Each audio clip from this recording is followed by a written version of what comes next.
In today's video, I'm going to teach you how to send zip files in Gmail.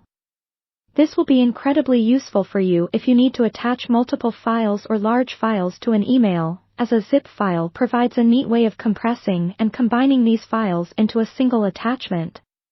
Now, let's get started with the process. First, you need to have your files ready to be zipped up together. If you haven't done this yet, take a moment to gather all the files you want to send. It can be any type of file: documents, images, or spreadsheets. Once you have them together, you need to right-click on the selection. If you're using a Windows computer, hover over the Send to option in the drop-down menu and then click on Compressed Zipped Folder. For Mac users, you can simply right-click and select the Compress option. This action will create a zip file in the same location as your selected files, and you can give it a fitting name if the default doesn't suit your needs.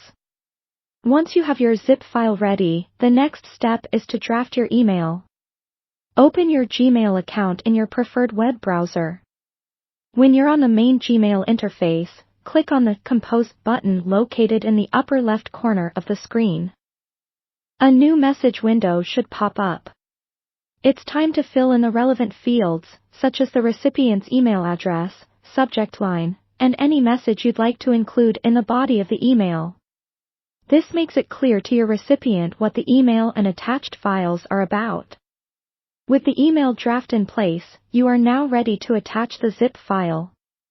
Look for the paperclip icon at the bottom of the Compose window, typically on the toolbar that runs along the bottom. Clicking on this icon will open a file browser. Navigate to where you saved your zip file, select it, and click Open. You should see the file begin to upload, and once completed, it will appear as an attachment in your email. Remember that Gmail has a size limit for attachments, currently set at 25 megabytes. If your zip file exceeds this, you might need to explore other options, like Google Drive, which Gmail will prompt if necessary. Finally, give everything one last review. It's always a good idea to double-check the recipient's address and your message for accuracy and completeness. When you're satisfied with how everything looks, go ahead and click the Send button.